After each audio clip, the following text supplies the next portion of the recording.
Story शुरू करने से पहले मैं आप सबसे एक रिक्वेस्ट करना चाहता हूँ कि प्लीज मेरे चैनल को सब्सक्राइब करें, वीडियो पसंद आए तो वीडियो पे लाइक करें और जितना हो सके अपने फ्रेंड्स को शेयर करें। इससे मेरे चैनल को सपोर्ट और आपका प्यार मिलेगा, सो प्लीज कंसिडर इट।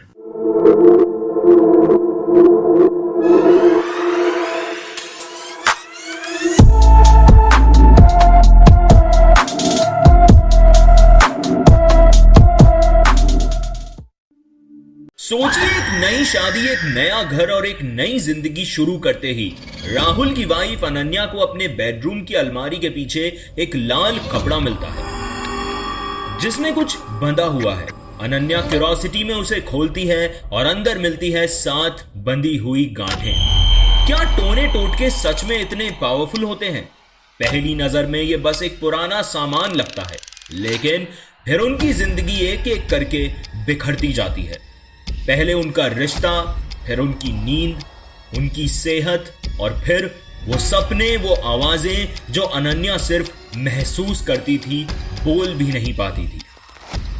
और जब पता चलता है कि ये सब बंधन विद्या का हिस्सा है, एक काला जादू जिसमें हर गांठ के अंदर एक टोटका छुपा है, तब तक बहुत देर हो चुकी थी। हर गांठ एक कर्ज है और आखिरी गांठ मौत। क्या राहुल उसे तोड़ पाएगा या फिर उस गांठ के साथ वो भी खुद टूट जाए? नमस्कार दोस्तों, आप सुन रहे हैं the horror show by Karnik. आज जो कहानी मैं आपको सुनाने जा रहा हूं वो है एक न्यूली मैरिड कपल की, राहुल और अनन्या की। एक ऐसा कपल जिनकी लाइफ ने शादी के तुरंत बाद ही एक अनएक्सपेक्टेड, अननर्विंग और डाउनराइट हॉरिफाइंग टर्न ले लिया। ये कोई फिल्मी ट्विस्ट नहीं था दोस्तों, ये था वो मोड़ जहां जिंदगी और मौत के बीच एक अनएक्सपेक्टेड परछाई खड़ी हो जाती है। और आज की ये कहानी मैं आपको राहुल के पीओवी से सुनाऊंगा, यानी कि खुद राहुल बनकर। तो चलिए, लाइट्स ऑफ, कहानी ऑन। उससे पहले अगर आप चैनल पर नए हैं तो चैनल को फॉलो जरूर करें। अगर आप ये कहानी स्पॉटिफाई पे सुन रहे हैं तो शो को रेट एंड फॉलो जरूर करें। मेरा नाम है राहुल और जो कुछ मैं आपको बताने जा रहा हूं वो शायद किसी भूतिया कहानी या किताब का हिस्सा लगे, लेकिन ये मेरी जिंदगी का रियल नाइटमेयर था जिसे मैंने और मेरी पत्नी अनन्या ने फेस किया था। ये सब शुरू हुआ था अनन्या से, मेरी वाइफ, मेरी बेस्ट फ्रेंड, मेरी पार्टनर इन क्राइम। हम एक दूसरे को कॉलेज के टाइम से डेट कर रहे थे और 3 साल बाद ही हमने शादी करने का डिसाइड किया। लेकिन सच कहूं तो शादी तक का सफर किसी सिंपल रोमांटिक कहानी जैसा नहीं था। दोनों अलग अलग बैकग्राउंड से आए थे। मैं एक मिडिल क्लास कंजर्वेटिव फैमिली से और अनन्या थोड़ी इंडिपेंडेंट, प्रोग्रेसिव और ओपन माइंडेड फैमिली से थी। हमारे बीच नहीं पर हमारी फैमिलीज के बीच काफी सोच विचार का गैप था। हर बार जब शादी की बात छेड़ते तो कोई ना कोई रुकावट आ जाती। कभी कोई बीमार पड़ जाता, कभी शुभ मुहूर्त टल जाता, कभी फैमिली में कोई आर्ग्यूमेंट हो जाता।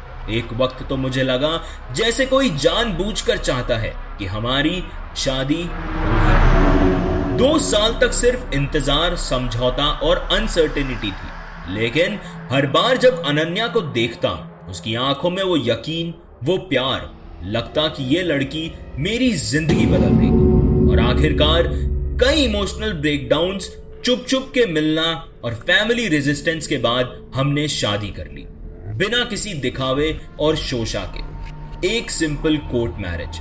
लेकिन मेरे लिए वो दिन जिंदगी का सबसे बड़ा दिन था। लगा अब सब ठीक होगा, लेकिन मुझे नहीं पता था जिंदगी अभी शुरू ही हुई थी और मौत का साया हमारे घर पर दस्तक देगा। शादी के बस 1 महीने के अंदर ही हमने अपने पुराने शहर को अलविदा कह दिया और मुंबई शहर में अपना नया घर बसाने का फैसला किया। मुंबई जहां हर गली में कहानियां छुपी होती हैं, जहां सपने आसमान छूने के लिए अपने आप को तोड़ देने की हिम्मत रखते हैं और जहां कभी कभी अंधेरा अपनी चाल बदल लेता है। अंधेरी वेस्ट का वो हिस्सा जहां हमारा नया फ्लैट था, कुछ अलग ही था वो हिस्सा। वो बिल्डिंग पुरानी जरूर थी, पेंट थोड़ा उतर चुका था, दीवारें थोड़ी पीली पीली थी और लिफ्ट कभी कभी देर से आती थी। लेकिन जब भी मैं बैल्कनी से शहर को देखता तो वो मुझे रोशनियों का समंदर दिखता, मुझे कुछ असंभव सपने दिखाता जैसे एकदम हकीकत लगते। शहर की धड़कन वहां से सुनाई देती, ट्रैफिक का शोर, दूर से जाती लोकल ट्रेन की आहट और कभी कभी एक अजीब सी चीख जो किसी औरत की लगती थी, लेकिन मैं हमेशा उसे इग्नोर करता था। घर के अंदर जाते ही एक हल्की सी मिट्टी और नमी की खुशबू ने मुझे घेर लिया। जब मैं पहली बार उस पुराने फ्लोरिंग को छुआ तो थोड़ी सी ठंड महसूस हुई, जैसे वो घर अपनी कहानियां छुपाए बैठा। पर मुझे वो बात तब समझ नहीं आई। अनन्या को भी घर बहुत पसंद आया था। उसे इंटीरियर डेकोर करने का बहुत शौक था। उसने अपने हाथों से घर के हर कोने को सजाया, छोटे पॉट्स, कई सारे पौधे लगाए जिनके पत्तों पर सुबह की बूंदें बिखरी होती थी। उसने घर के कमरे में लाइट सा पेस्टल कलर करवाया जो एक तरह का सुकून देता था और जो बारिश के मौसम में भी घर को रोशन करता था। फेरी लाइट्स उसने ऐसे जगह पे लगाई थी कि उनकी हल्की हल्की चमक में रात के अंधेरे में भी घर एक कहानी सुनाता हुआ महसूस होता। वो फेरी लाइट्स इतनी प्यारी थी कि कभी कभी मैं उनमें खो जाता और कई बार मुझे ऐसा लगता कि जैसे कोई मुझे वहां से देख रहा है। हमारी लाइफ में नए सपने थे, नई रिस्पॉन्सिबिलिटीज, नए चैलेंजेस और एक साथ जीने की वो खुशी जो हम दोनों के चेहरे पर हमेशा रहती थी।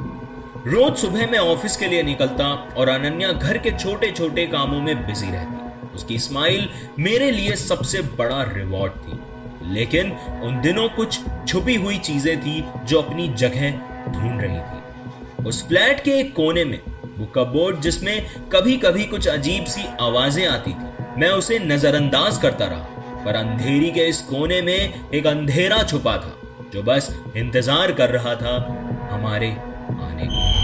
शादी और शिफ्ट होने के बाद कुछ हफ्ते शांति से बीत गए। हर चीज स्लोली सेटल हो रही थी, काम, रूटीन और अनन्या का घर को अपने अंदाज में डेकोरेट करना। लेकिन फिर एक दिन जब मुंबई में बारिश हो रही थी और मैं ऑफिस गया हुआ था, अनन्या ने डिसाइड किया कि बेडरूम का एक कोने की सफाई करेगी। वो कोना जहां अलमारी के पीछे हमेशा एक हल्की सी धूल रहती थी जिसे हम कभी प्रॉपरली क्लीन नहीं किया था। वो अलमारी थोड़ी हैवी थी और पीछे की दीवार तक प्रॉपरली पुश भी नहीं होती थी। अनन्या ने जब उसे थोड़ा खींच कर देखा तो उसे वहां कुछ लाल सा चमका, एक कपड़ा जो मिट्टी और मूंगफली के छिलकों के बीच थोड़ा सा फंसा हुआ था। उसने क्यूरोसिटी में हाथ बढ़ाया। वो कपड़ा पूरा लाल था, लेकिन धूल और जालों के कारण थोड़ा ब्राउन पड़ चुका था। कपड़ा जैसे किसी ने जानबूझ के बांधा हो। अंदर कुछ था, एक अजीब सा बंधन था। अनन्या ने उसे सोफे पर लाकर खोला। अंदर थी 7 छोटी छोटी गांठें, एकदम टाइटली बांधी गई, जैसे किसी ने क्रिया में स्पेशली प्रिपेयर किया हो। हर गांठ पे एक अलग तरह का धागा था, कुछ काले, कुछ लाल और एक पीला, जैसे किसी ने जान के कुछ पैटर्न फॉलो किया हो। उस दिन शाम को जब मैं घर आया तो अनन्या ने वो कपड़ा मुझे दिखाया। मुझे लगा कि कोई मंदिर का पुराना कपड़ा होगा या किसी प्रीवियस टेनेट का रैंडम जंक। मैं हंसकर बोला, अरे ये तो फिल्मी लग रहा है, शायद किसी ने मूवी शूट में यूज किया। पर अनन्या के चेहरे पर कोई हंसी नहीं, जैसे उस कपड़े को छूने के बाद से कुछ उसके अंदर बदल गया। और सच कहूं तो उस रात के बाद सब कुछ बदल ही गया। उस रात अनन्या ने पहली बार मुझे उठाया। वो कांप रही थी, उसका पूरा चेहरा पसीने से भीगा हुआ था। उसने कहा कि उसने एक सपना देखा जिसमें उसके सामने एक अंधेरे कमरा था जहां से कोई उसका हाथ खींचने की कोशिश कर रहा था। मैंने उसे पानी पिलाया, उसे काम डाउन करने की कोशिश की। सोचा नया शहर है, स्ट्रेस है, हो जाता है। पर ऐसे सपने डेली आने लगे। रोज रात को 2-3 बजे के बीच वो चिल्लाती थी, कभी किसी का नाम लेती जिसको हम जानते भी नहीं थे, कभी तकिए को कस के पकड़ लेती। एक रात तो मैंने देखा कि उसने अपने पैरों को इतनी जोर से जमीन पे दबा दिया था जैसे उसका कंट्रोल ही नहीं था अपने ऊपर। उसकी आंखें खुली थी, पर मुझे ऐसा लग रहा था कि वो जैसे मुझे नहीं किसी और चीज को देख रही है जो उसके और मेरे बीच खड़ी हुई है। और फिर उसका बिहेवियर धीरे धीरे बदलने लगा। वो पहले जो चुलबुली बातूनी अनन्या थी, पर अब चुप रहती थी। एक दिन उसने मुझे देखा, पर आंखों में वो प्यार नहीं था, बल्कि एक अजनबी सी नजर थी, जैसे वो मुझे पहचानती ही ना हो। कभी कभी तो ऐसा होता कि जैसे वो कुछ बोलना चाहती है पर उसकी जुबान नहीं हिलती। उसके चेहरे पर थकान नहीं बल्कि एक अजीब सी एनर्जी रहती, थोड़ी सी ज्यादा शांत, ज्यादा स्टिल और अननेचुरली ब्लैंक। मैं उससे पूछता कि अनन्या सब ठीक है? वो कहती हाँ, पर उसकी आवाज जैसे किसी और की होती। एक दिन जब मैं उसके करीब गया, उसने मुझे दूर धकेल दिया। उसकी आंखें कुछ और ही कह रही थी, जैसे वो डर रही हो, पर किस चीज से ये उसने कभी नहीं बताया। और सबसे अजीब बात, वो लाल कपड़ा जिसे मैं ड्रॉर में बंद कर चुका था, कुछ दिन बाद वो वापस अलमारी के पास मिलता। मैं फिर से हटा देता, पर अगले दिन वापस वहीं। उस दिन मुझे समझ आया कि ये कोई सपना नहीं था, जो कुछ था हमारे साथ वो रह रहा था, जो अनन्या के जरिए मेरे घर में आ गया था। मुझे समझ ही नहीं आ रहा था कि मैं क्या करूं। हर दिन अनन्या मेरे सामने खुद से दूर होती जा रही थी। मैं हेल्पलेस फील कर रहा था। एक तरफ मेरी बीवी थी जो दिन ब दिन एक परछाई बनती जा रही थी, और दूसरी तरफ मेरे हाथ खाली होते जा रहे थे। मैं पहले एक जनरल फिजिशियन के पास गया। Blood test, sleep analysis, vitamin deficiencies, सब कुछ चेक हुआ, रिपोर्ट्स बिल्कुल नॉर्मल आई। फिर एक न्यूरोलॉजिस्ट, उन्होंने बोला कि स्लीप डिसऑर्डर लग रहा है, स्ट्रेस हो सकता है।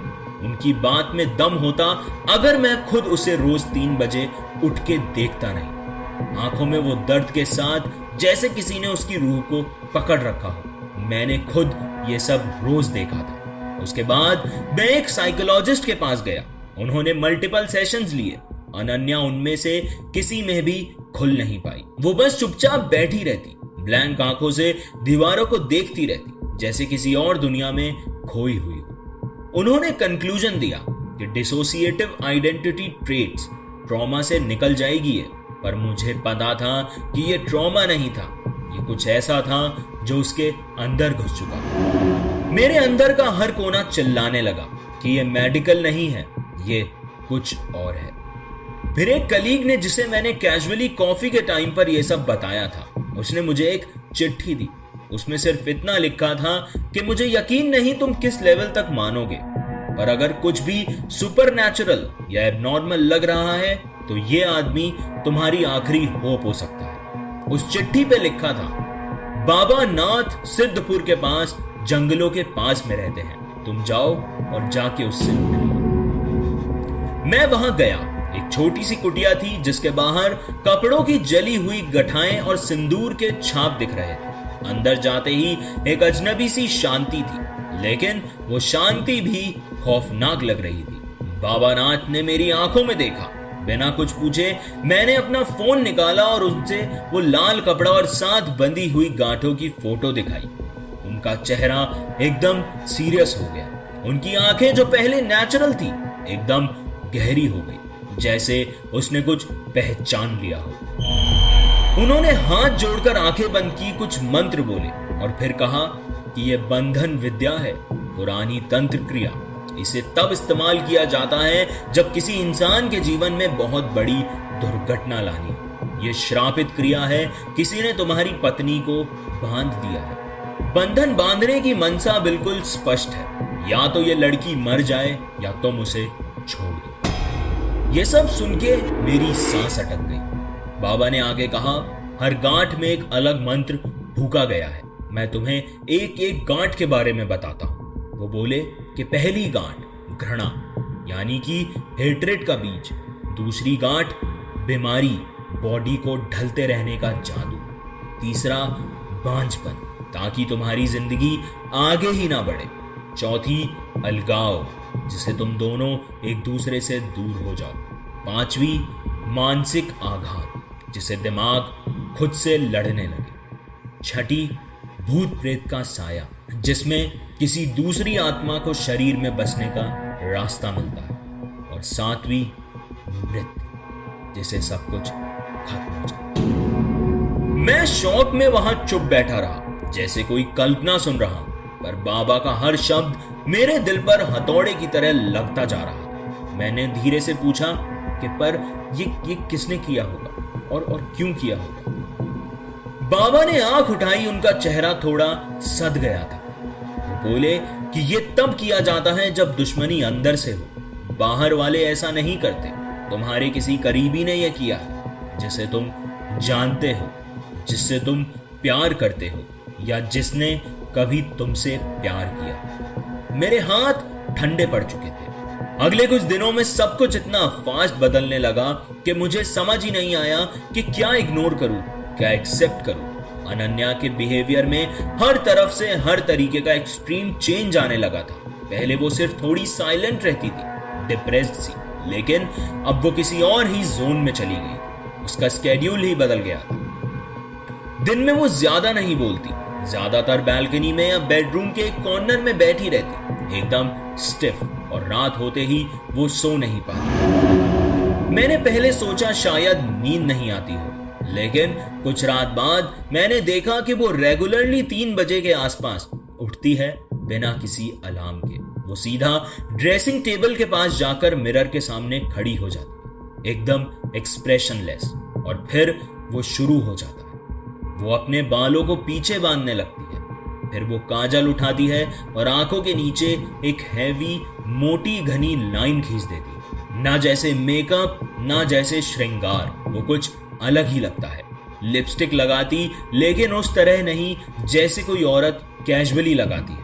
वो सब कुछ बहुत अजीब तरह से करती थी। एक रात मैं पीछे खड़ा उसे देख रहा था। मुझे लगा कि शायद मुझे उससे बात करनी चाहिए, लेकिन उसके बिहेवियर से मैं बहुत कंफ्यूज था। और फिर मैंने सुना कि वो बात कर रही थी, लेकिन उसकी आवाज अनन्या की नहीं थी, एक भारी ठंडी फुसफुसाहट आवाज जैसी। उसकी जुबान भी कुछ और ही थी, एक अजीब सी भाषा जिसमें न जाने कैसे शब्द बार बार आ रहे थे। मैंने कभी नहीं सुनी थी ये लैंग्वेज। पर सबसे डरावनी बात कि अनन्या को हिंदी और इंग्लिश के अलावा कोई दूसरी लैंग्वेज आती ही नहीं थी। तो फिर वो ये सब क्या बोल रही थी और क्यों बोल रही थी? उसका रिफ्लेक्शन मिरर में मुझे लग रहा था जैसे वो मुझे देख रहा हो, पर असली अनन्या पीछे थी, जिसे वो रिफ्लेक्शन अपने कंट्रोल में ले चुका था। उस रात के बाद मुझे डर लगने लगा था, उसके साथ सोने में भी। मैं बाहर काउच पर सोने लग गया। लेकिन एक दिन, ये कह लो एक रात, जब सब हद पार हो गया। उस रात वो फिर मिरर के सामने खड़ी थी, लेकिन इस बार उसकी आंखें लाल नहीं, पूरी काली थी, जैसे आंखों के अंदर प्यूपिल्स गायब हो गए थे। उसने अपने नाखून काट दिए, अपने हाथ की चूड़ियां तोड़ दी थी। चूड़ियों के टुकड़े जमीन पे बिखरे हुए थे और हाथ से खून निकल रहा था। मुझसे रहा नहीं गया, मैं चिल्ला पड़ा कि अनन्या, तुम ये क्या कर रही हो? वो पलटी धीरे से, उसका मुंह सीधा मेरे मुंह के सामने था, और उसने कहा, राहुल, तुझे बोला था ना, मत रो। उसकी आवाज में कोई और ही एनर्जी थी, ना अनन्या का दर्द, ना उसका प्यार, एक अजीब सी नफरत और एक अथॉरिटी। उस पल के बाद मैंने उसका हाथ पकड़ा और उसे रोकने की कोशिश की, और बस उसी मोमेंट में उसने मुझे थप्पड़ मारा, एक जोरदार आंखें घुमाने वाला थप्पड़। मैं हिल गया था, लिटरली मेरी आंखों के आगे कुछ सेकंड तक अंधेरा छा गया। और तब मुझे फाइनली समझ आया कि ये अनन्या नहीं है, मेरी बीवी के अंदर अब कोई और रह रहा है, और वो हर पल उसका असली रूप ढूंढ रहा है ताकि पूरा कब्जा ले सके।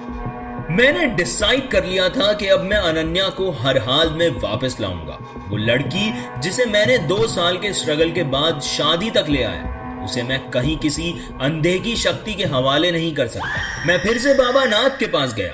इस बार उन्होंने मुझे आंखों में आंखें डाल के देखा और बोले कि आखिरी मौका है बेटा, हर गांठ एक पाप की पहचान है और हर मंत्र एक तलवार।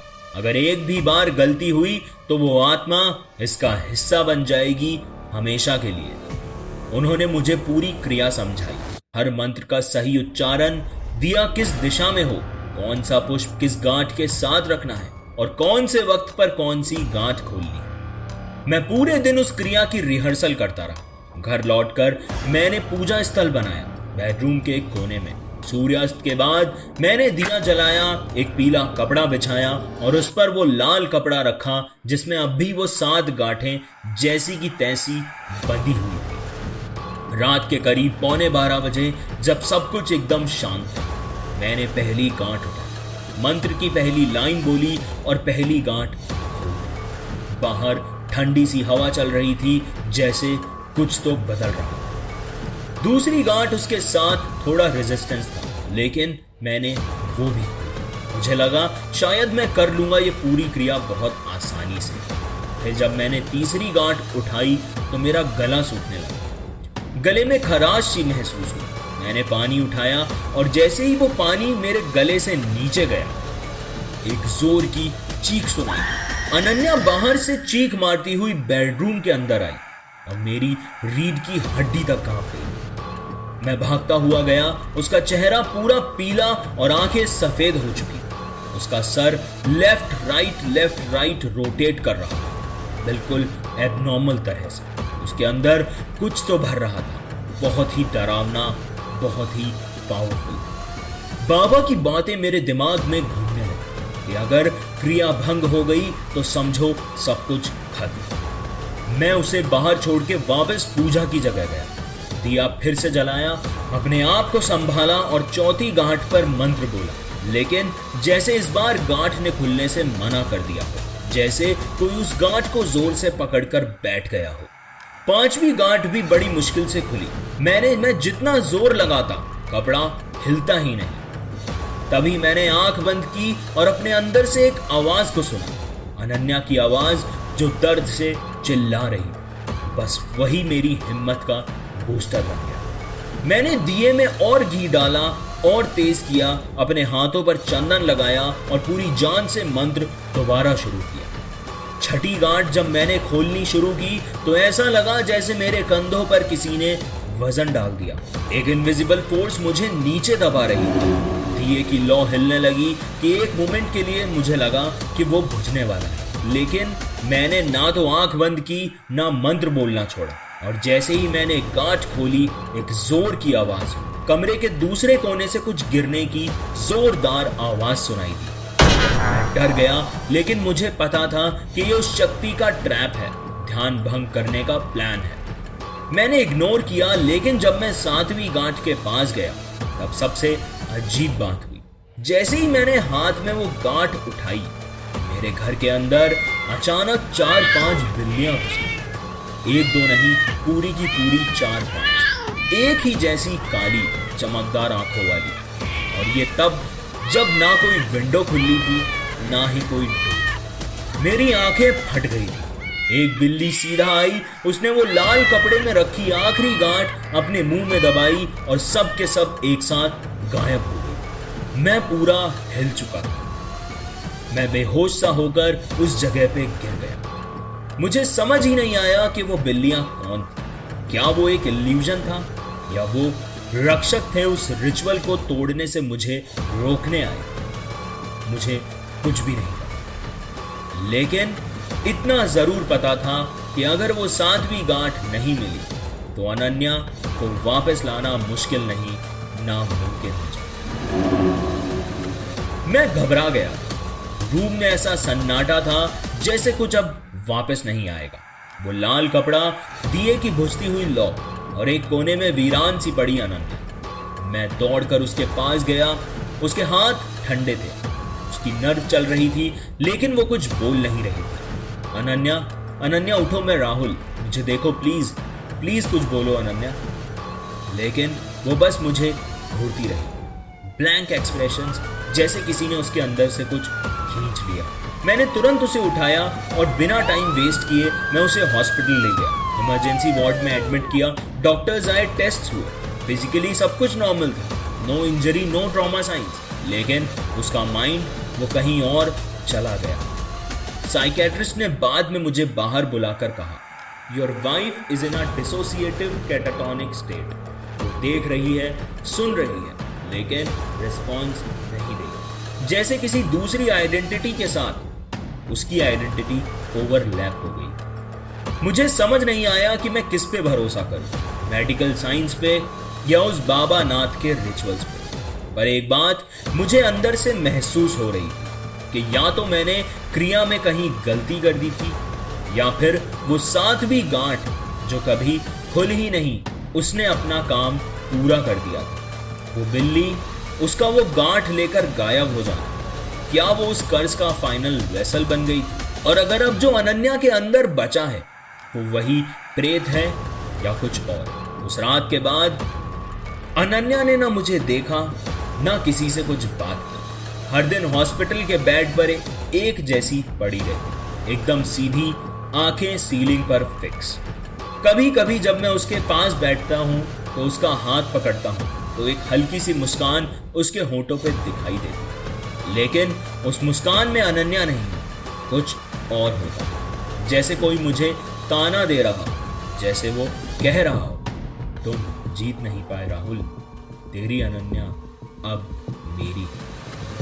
अनन्या अब भी हॉस्पिटल में थी। हर रोज उसके आसपास वो साइलेंस होता था, लेकिन मैंने उसे छोड़ने का कभी नहीं सोचा। मैं हर शाम उसके लिए उसका फेवरेट लेवेंडर सेंटेड ऑयल ले जाता, उसके हाथ पैरों पर सॉफ्टली मालिश करता। वो कोई रिस्पॉन्स नहीं देती थी, लेकिन मैं उसे उसकी पुरानी कहानियां सुनाता, हमारी शादी के दिन की बातें बताता, उसकी हंसी, उसके माँ की हाथ की चाय। 3 महीने बीत गए थे। हर दिन एक जैसे उम्मीद के बिना उम्मीद लेकर जीने जैसा हो गया था। फिर एक दिन मैंने रूटीन में उसके रूम में गया। वो अपनी यूजुअल पोजीशन में बेड से सीधी लेटी थी, आंखों से सीलिंग देख रही थी।